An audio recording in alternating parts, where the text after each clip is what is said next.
Ek het hierdie preek getitel Die oomblik van krisis. Maar voordat ons begin, kom ons sê net 'n gebed. Ons hemelse Vader, ons leef in baie ernstige tye en ons het U dringend nodig.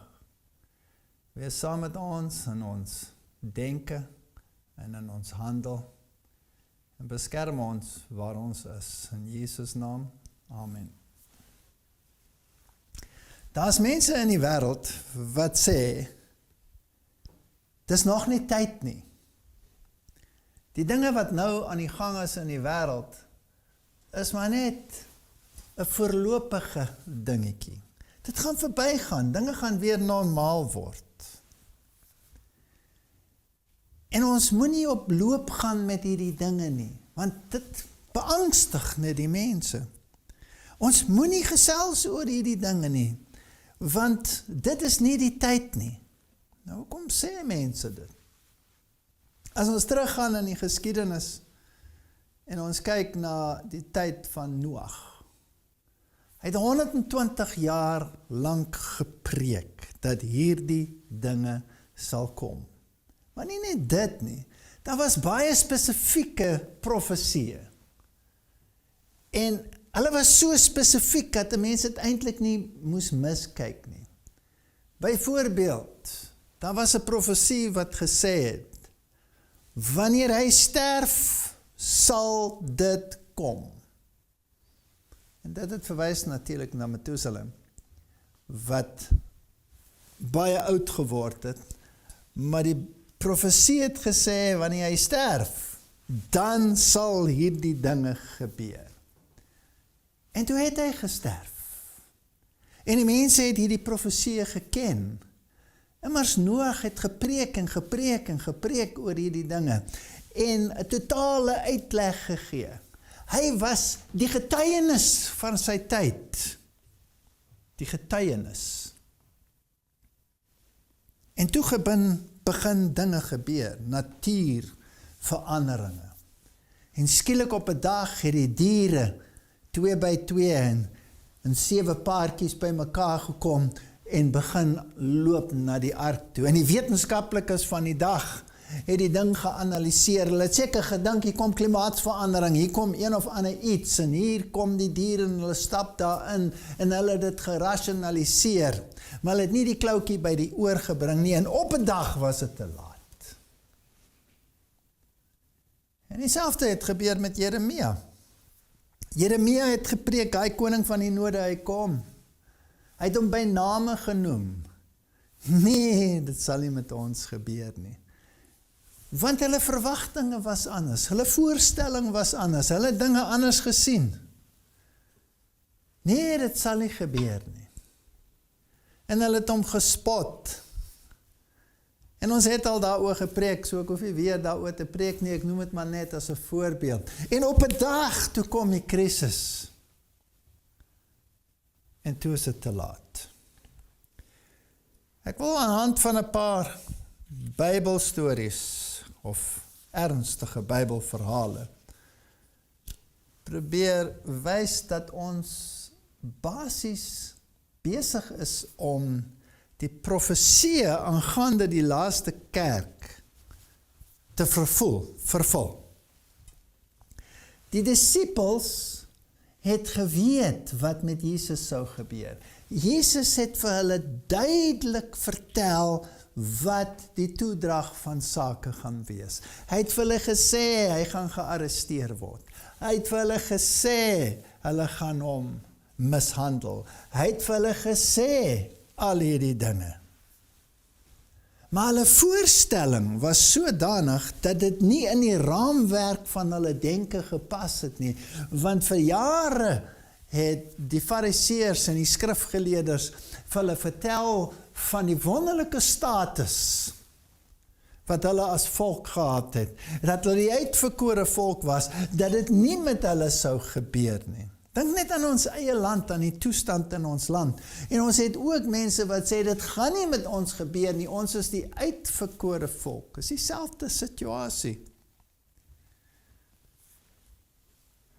En ons lees in Matteus 16 vanaf vers 21. Van toe af het Jesus begin om sy disippels te toon dat hy na Jerusalem moes gaan, en veel van die ouderlinge en owerpriesters en skrifgeleerdes moes ly, en gedood en op die 3de dag opgewek word. Hy het vir hulle prontuit gesê. Toe neem Petrus hom op sy en begin hom bestraf en sê, mag God dit verhoed, Here, dit sal u nooit oorkom nie. Dit het nie in sy raamwerk van denke gepas nie. Dit kon nie wees nie. Jesus sou homself openbaar as die Messias. Hy sou gekroon word as die koning. Die koninkryk sou kom, die Romeine sou verpletter word en die volk sou regeer. Maar hy het omgedraai en vir Petrus gesê, gaan weg agter my, Satan. Jy is vir my 'n struikelblok, omdat jy nie die dinge van God bedink nie, maar die dinge van mense. Dit is 'n baie belangrike stelling. Ons moet die dinge van God bedink en nie die gedagtes van die mense nie. Ons moet weet waarheen ons op pad is. Anders gaan ons net so onvoorbereid wees soos daardie disippels was. Hier was die uitverkore volk en hulle was onderdanig aan die Romeine. Het dit nie vir hulle iets gesê nie? As ons kyk na ons eie volkie. Hier is 'n volkie in hierdie land. En wat dink hulle? Is hulle nie in 'n soortgelyke posisie nie, volgens hulle nie? Maar elkeen dink op sy manier dat daar 'n sekere manier is hoe dit gaan gebeur en dit gaan nie anders gebeur nie. Hulle het die woord van God gehad. Hulle het die profesie gehad, maar hulle het hulle verkeerd geïnterpreteer. En die vraag is, kan dit met ons, wat in hierdie tyd leef, ook gebeur? Jesus het gepraat teen hierdie tradisies, hierdie denkwyse, hierdie insettinge wat hulle gehad het. In Matteus 15 vers 2 en 3 lees ons, waarom oortree die disippels die oorlewering van die ou mense? Want hulle was nie hulle hande as hulle brood eet nie. Maar hy antwoord en sê vir hulle, waarom oortree julle ook die gebod van God ter wille van julle oorlewering? So 'n gelyke verhaal lees ons in Markus 7, 8 en 9. Want terwyl hulle die gebod van God nalaat, hou julle aan die oorlewering van mense vas. Die wassery van kanne en bekers en ander dergelike dinge van dieselfde aard doen julle baie. En hy sê vir hulle, julle verstaan die goed om die gebod van God op sy te sit en so julle oorlewering te onderhou. Julle verstaan dit goed om die dinge van die Here op sy te sit en julle eie insettinge te glo. In Markus 7 vers 13 lees ons, so maak julle dan die woord van God kragteloos deur julle oorlewering, wat julle bewaar het, en dergelike dinge van dieselfde aard doen julle baie. En hy bemaan hulle in Johannes 5 vers 39, julle ondersoek die skrifte, omdat julle meen dat julle daarin die ewige lewe het, en dit is die wat van my getuig. Hierdie skrif getuig van die Here. Die Here het vir ons 'n bron van inligting gegee, 'n waardevolle bron van inligting.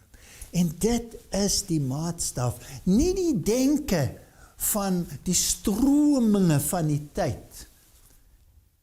Dis nie die maatstaf nie. Die maatstaf is die woord van God.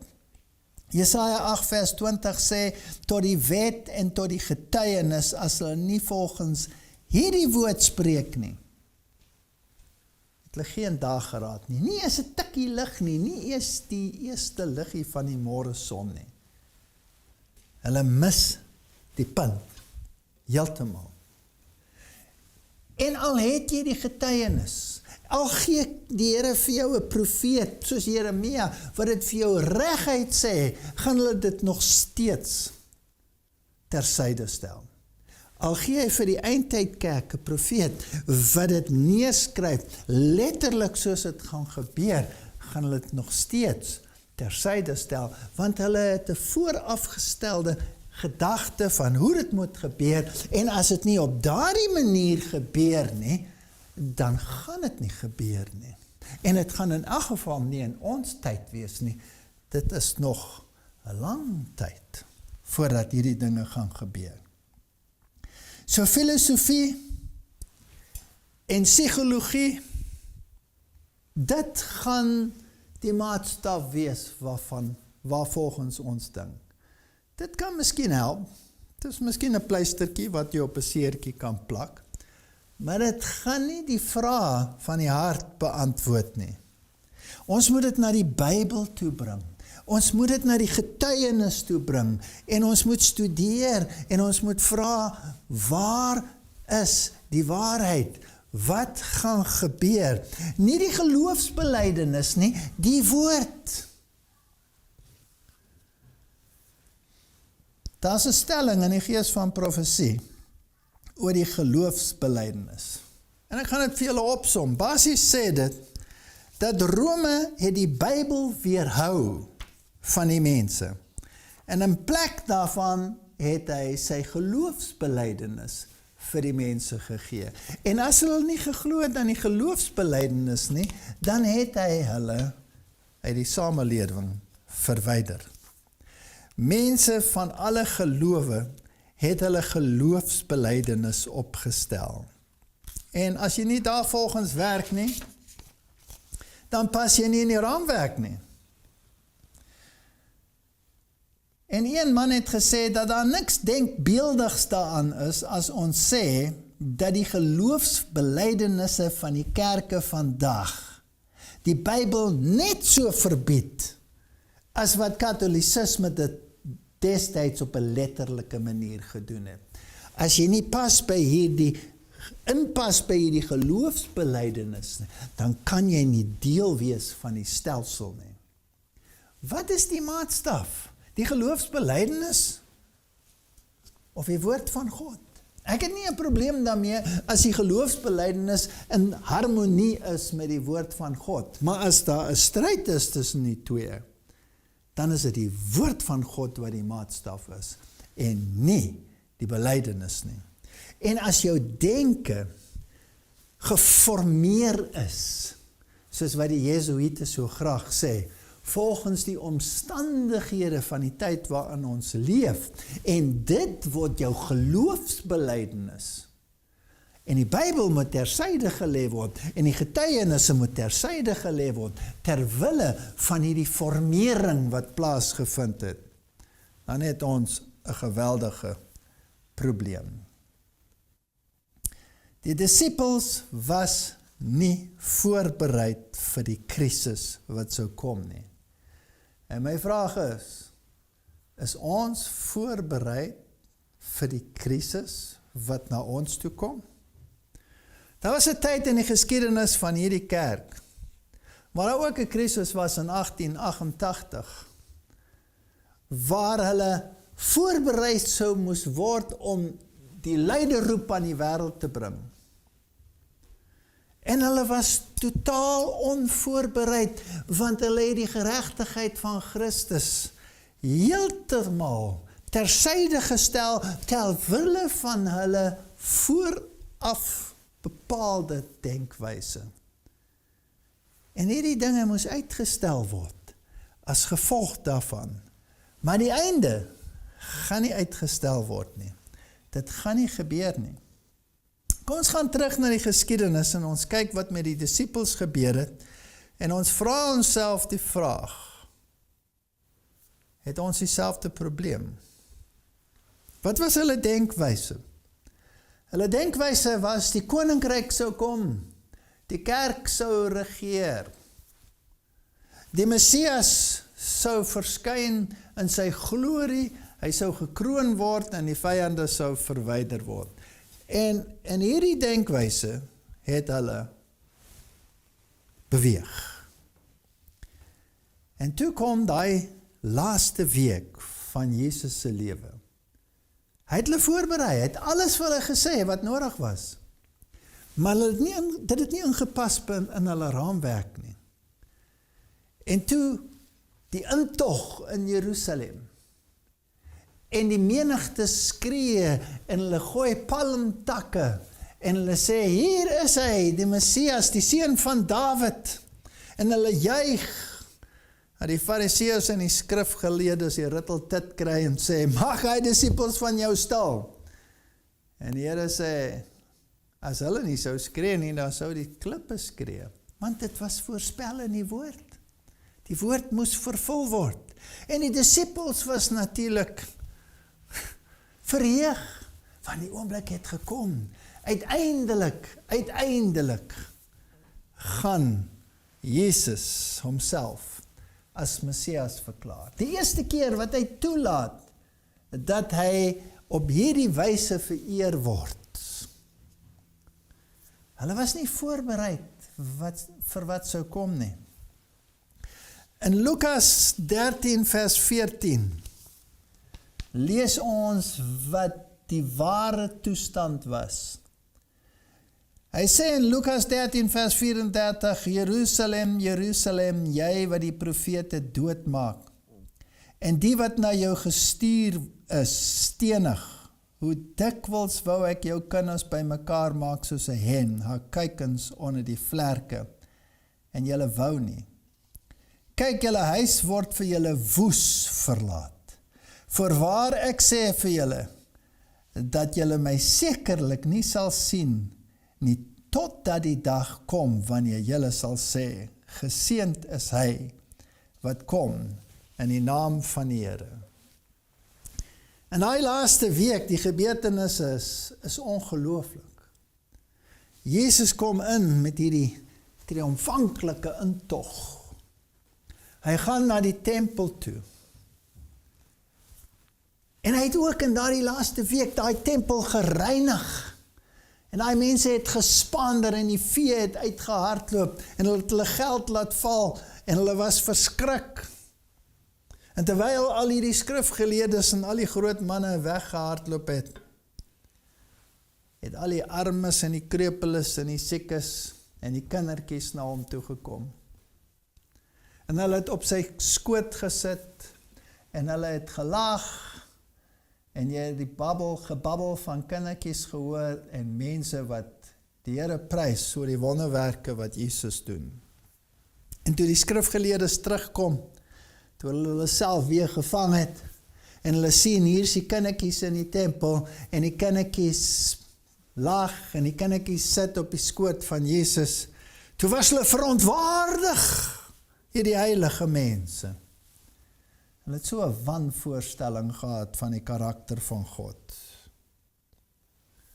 En uiteindelik het dit so ver gekom, dat Jesus vir hulle gesê het, wie en wat hulle is. Matteus 23.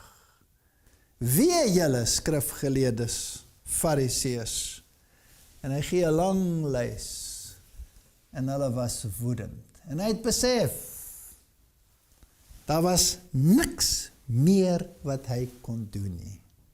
En derhalwe hierdie woorde, Jerusalem, Jerusalem, jy wat die profete doodmaak. Jou huis is vir jou woes en leeg.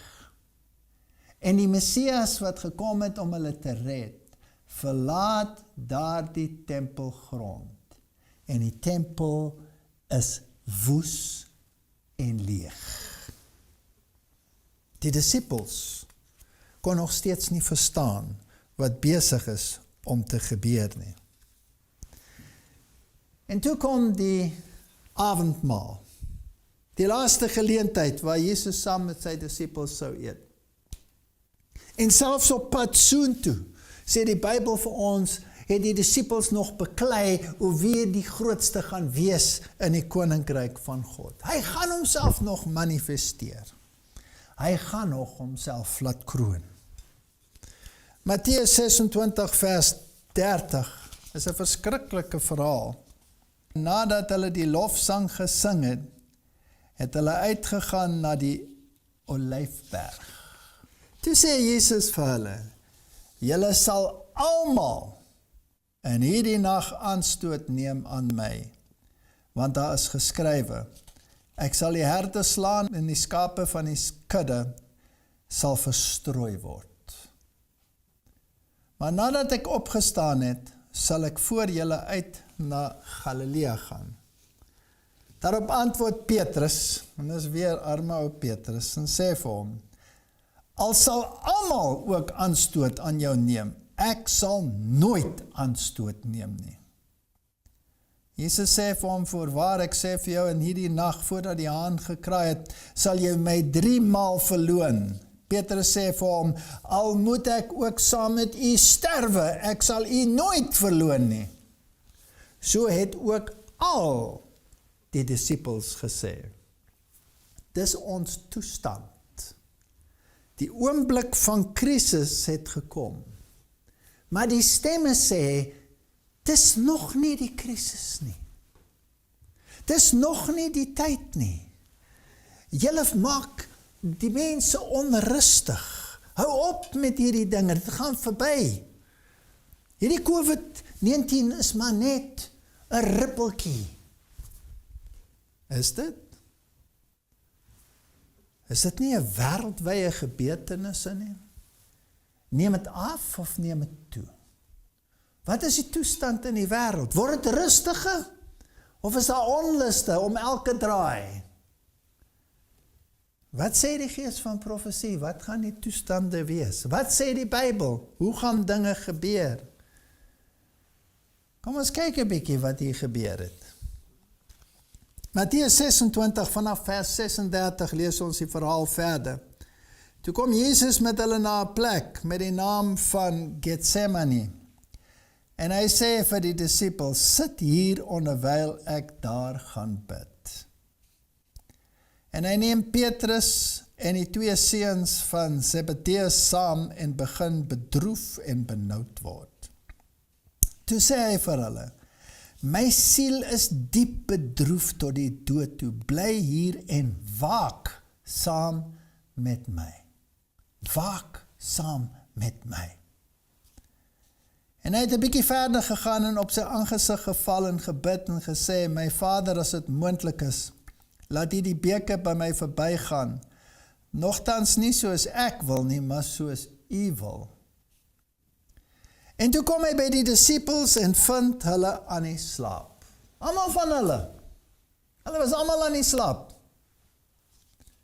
En hy sê vir Petrus, spesifiek vir Petrus, as Petrus tog net wakker sou kon gebly het, dan sou hy dalk iets gesien het.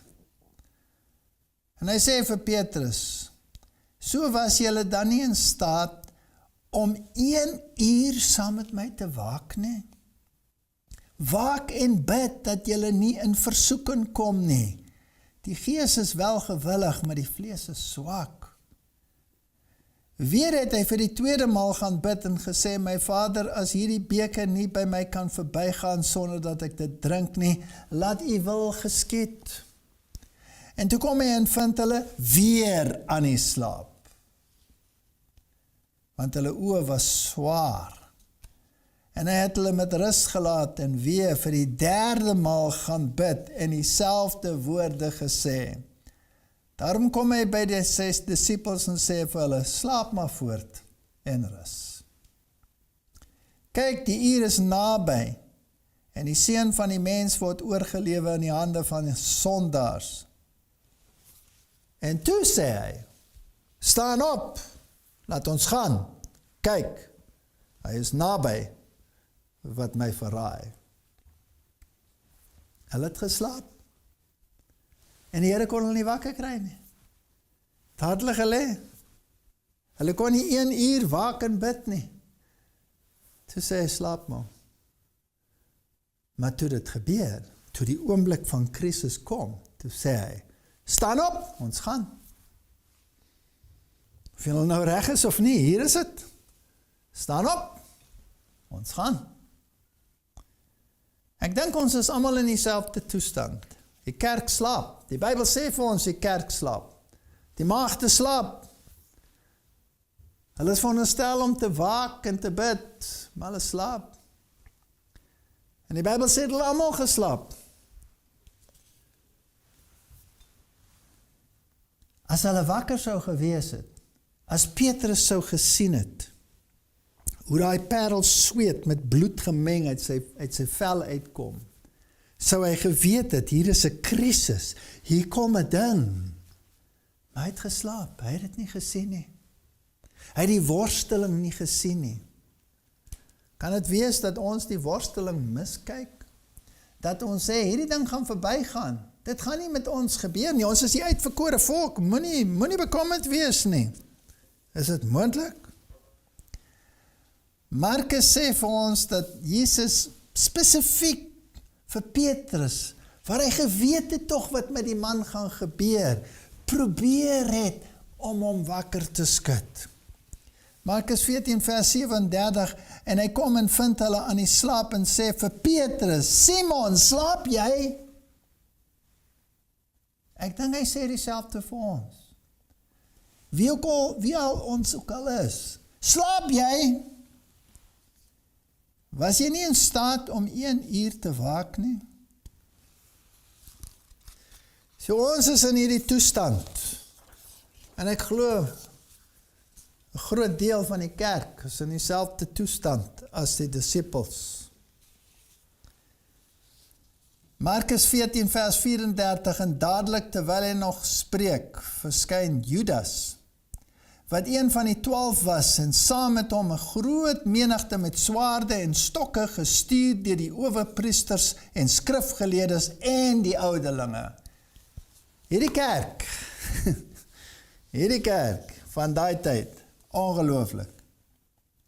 En sy verraaier het 'n teken met hulle afgespreek en gesê, die een wat ek sal soen, dit is hy. Gryp hom en neem hom met sekerheid weg. En toe hy kom, gaan hy dadelik na hom toe en sê, Rabbi, en soen hom. Dit is interessant, Matteus sê vir ons, Jesus het hom vriend genoem. Matteus 26 vers 50, maar Jesus sê vir hom, vriend, waarvoor is jy hier? Toe kom hulle nader en slaan sy hande aan Jesus en gryp hom. Nou, dit is interessant. Toe hulle die eerste keer kom, het die godheid gestraal deur die mensheid van Christus. En hulle het soos dooie manne daar neergeval. En die disippels het seker gedink, nou is dit die oomblik. Nou word die manne verpletter, want nou was Romeinse soldate, hulle het ook geval. Nou is die oomblik waarvoor ons gewag het.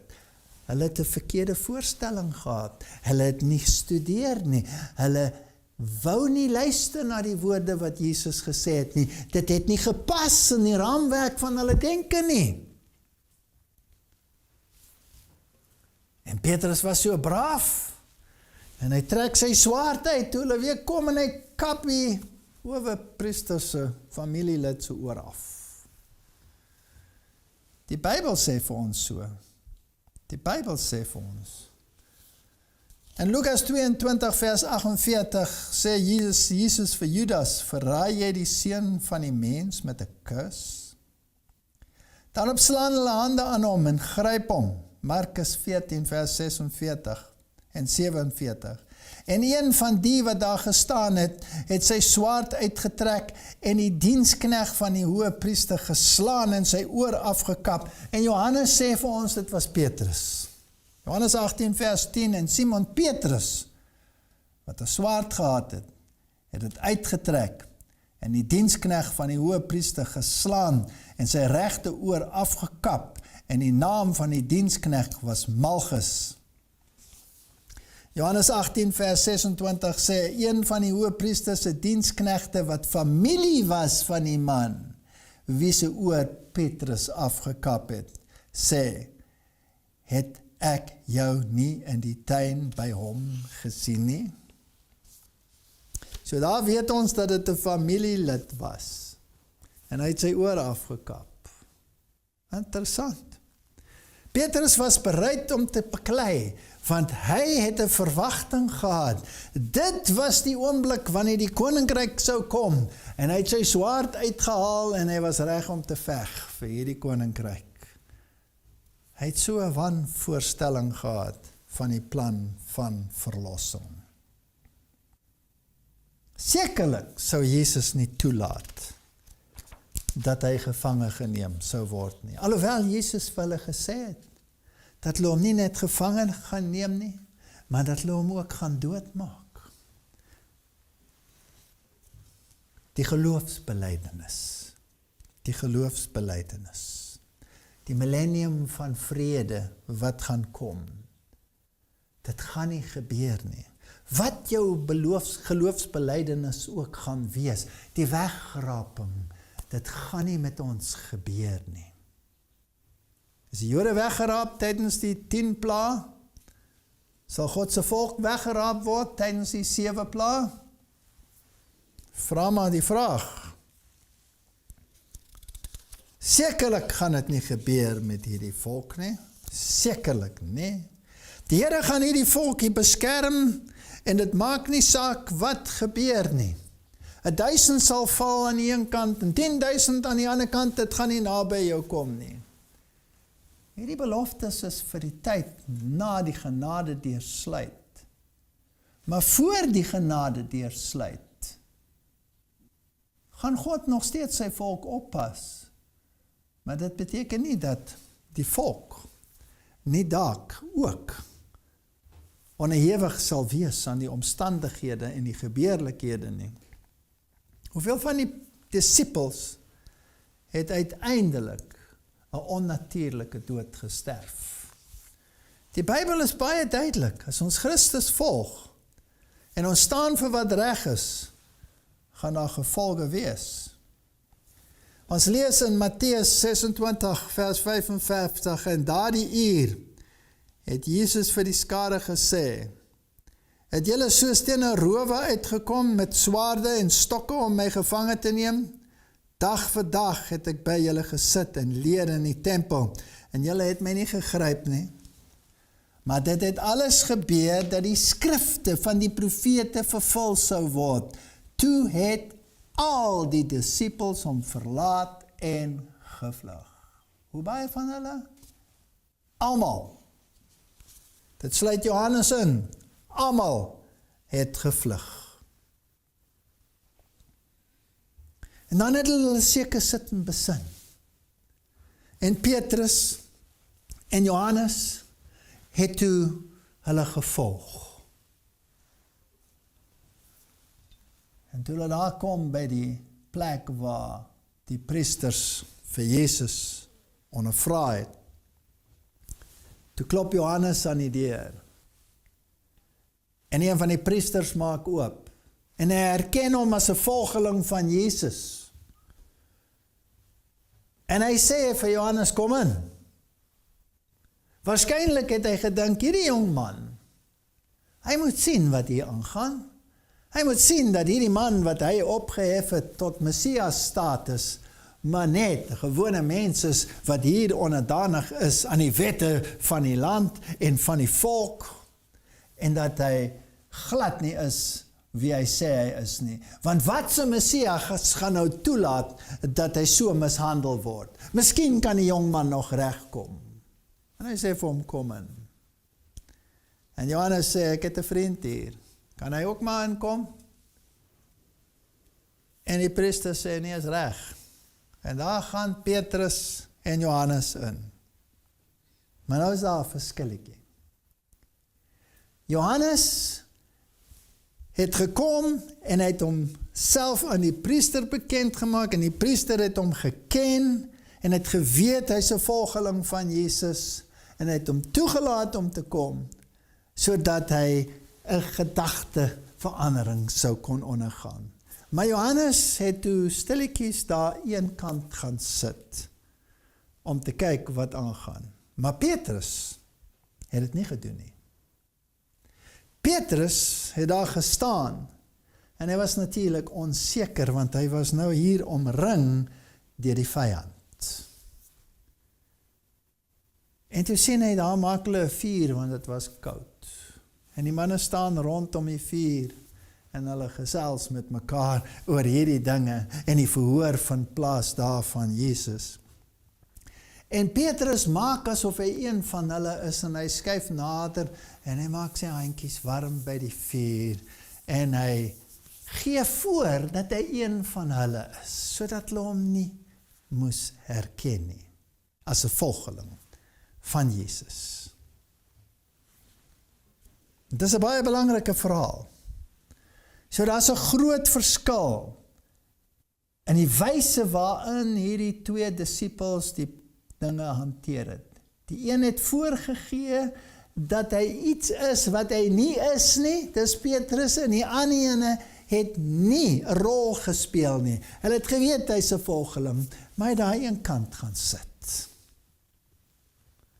En toe gebeur natuurlik wat Jesus voorspel het. Petrus was voorbarig.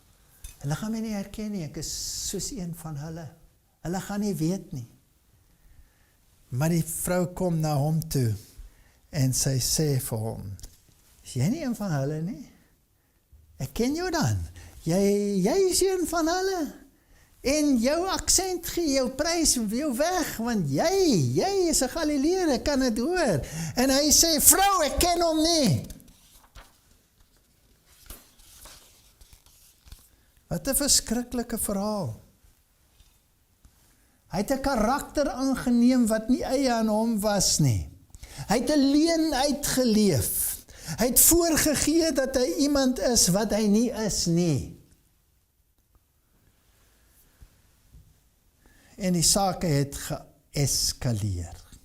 En weer het hulle hom gevra. En weer het hy dit verloon en ontken. En die keer met 'n gevloek. En met 'n eed. En die volgende keer het hy omtrent ontplof.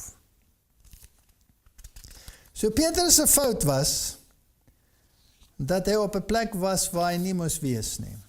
Hy het voorgegee dat hy iets is wat hy nie is nie, en 3 keer het hy sy Here verloon.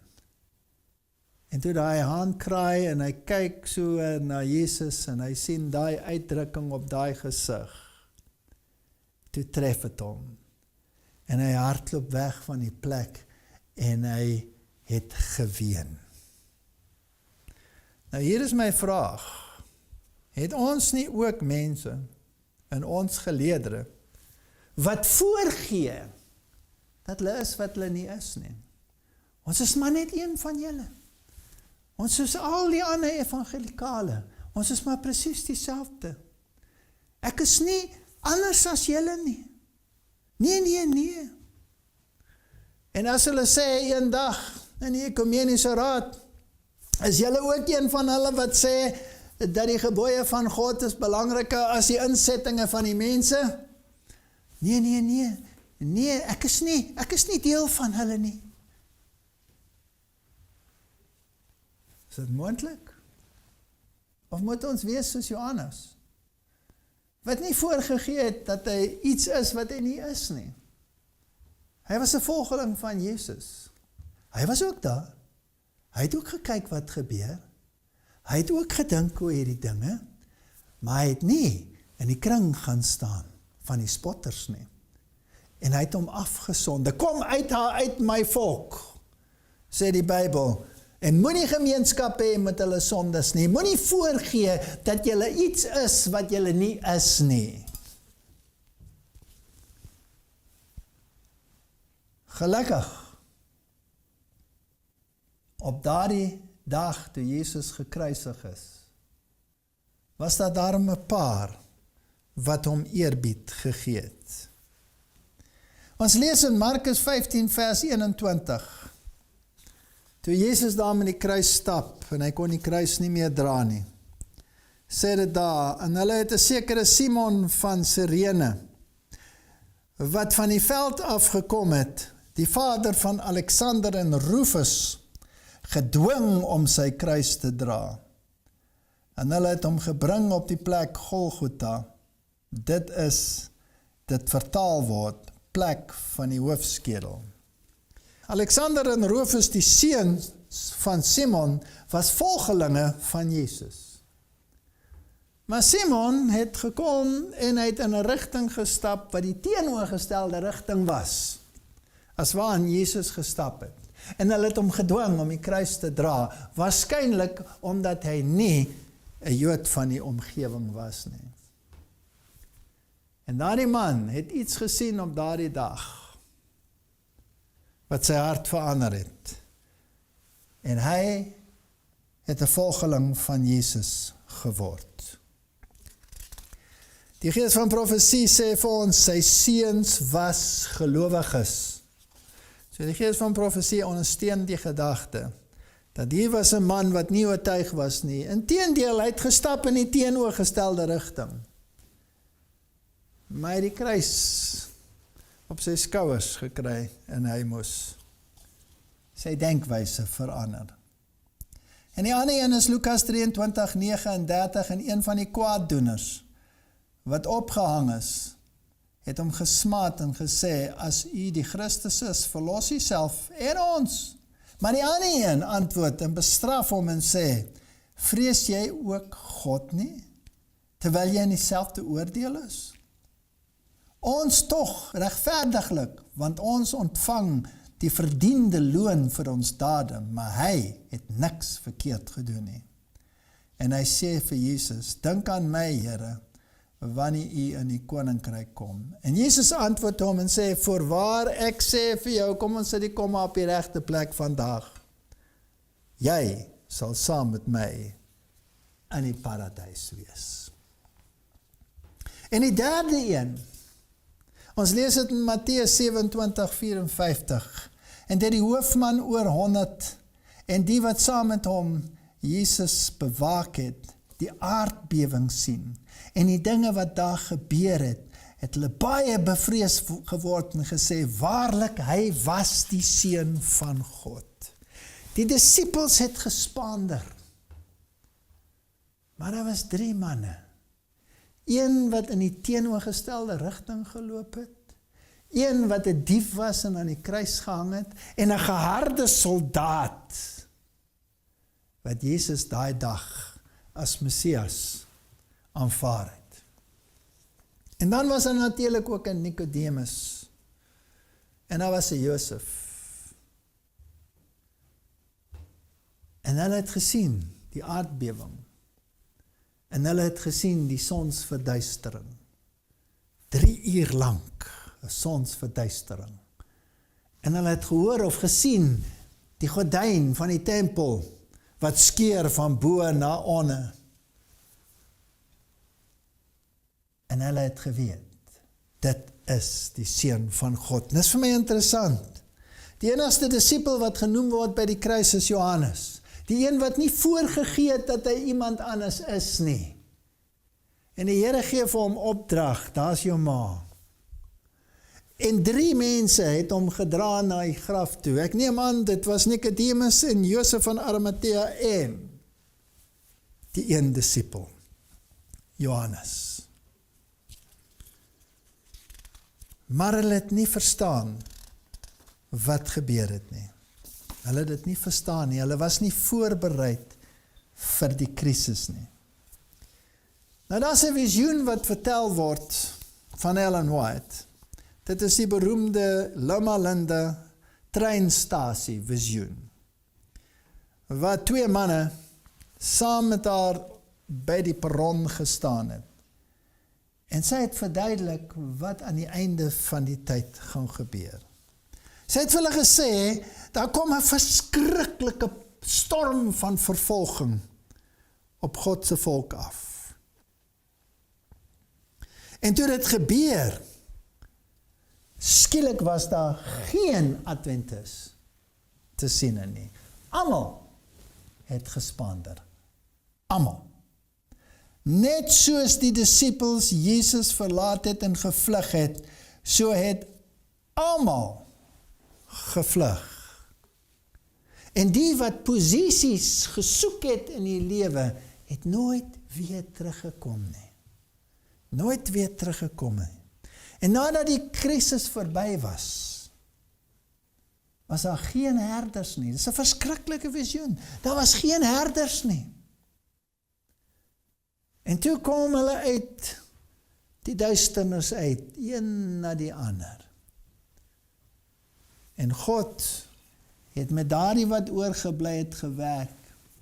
En hulle het 'n nuwe span bymekaar gekies uit daardie verstrooides. En hulle het met 'n luide roep die laaste waarskuwing aan die mensdom gebring. Is dit moontlik dat ons in hierdie selfde toestand verkeer? Dat ons die krisis miskyk? Is dit moontlik dat oppositie en spot, soos in die geval van Petrus, ons so ver bring, dat ons nie meer oor hierdie dinge wil praat nie? Sommige mense sê, ons kan nie wolf skree aanhoudend nie. Bly nou stil. Maar wat as dit nou werklik die wolf is? Wat by die deur is? Kan ons werklik stil wees? Kan dit wees dat sommige ons die missie wat ons het prys gee as gevolg van die druk? Waar hulle sê, jy's 'n sameswering teoreticus. As jy praat oor hierdie dinge, dit is nie die einde nie. Daar is nie 'n Sondagwet wat kom nie. Dit gaan nie gebeur nie. In elk geval, wat maak dit saak? God gaan sy volk beskerm. Lees weer mooi. Sommige gaan in tronke beland. Sommige gaan hulle lewens moet prys gee. Daai groot beloftes waarop die disippels staat gemaak het, was met betrekking tot die koninkryk van God wat opgerig sou word, maar nie volgens die koninkryk wat hulle verwag het nie. My voorstel aan julle is, moenie luister na diegene wat sê dat die 3 engel boodskap is maar net 'n sosiale geregtigheidsboodskap. Moenie luister na daardie stemme nie. Moenie luister na mense wat vir julle sê, Jesus was betrokke in sosiale geregtigheidsaangeleenthede op hierdie planeet. Hy het gewag vir 'n koninkryk wat nie van hierdie aarde was nie. Ons kan nie hierdie koninkryk die sosiale geregtigheid regryk nie, sodat dit die koninkryk van God gaan word nie. Hierdie koninkryk van hierdie aarde gaan vernietig word. Dit gaan nie regkom nie. Dit is 'n wanvoorstelling, dit is 'n valse leerstelling. Moenie luister na die stemme wat sê, ons 3 engel boodskap is nie wat dit is nie. Moenie luister na diegene wat sê, dat as ons praat oor die profeseë van ons tyd, dan is dit maar net nog 'n sameswering. Moenie luister nie. Lees julle Bybels, lees die gees van profesie, verstaan die tye waarin ons lees. Moenie luister na die stemme wat sê, ons pioniere het nie eintlik geweet waaroor dit gaan nie. Hulle het maar geleef in die milieu van hulle tyd, die denkwyse van hulle tyd. Moenie luister na die stemme wat sê, dat die pausdom is nie die antichrist nie, hy het verander. Rome verander nooit nie.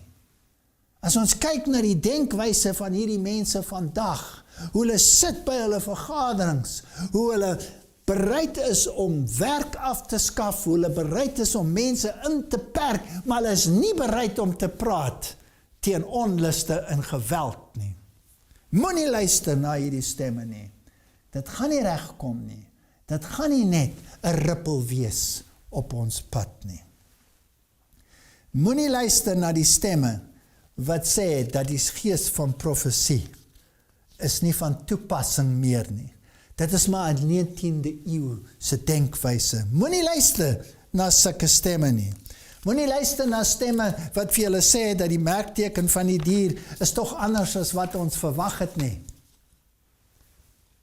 Dit is presies waarvoor ons gewag het. Dat die gesag van God op syde gestel gaan word ter wille van die insettinge van mense. So was dit in die tyd van Jesus te vergeefs.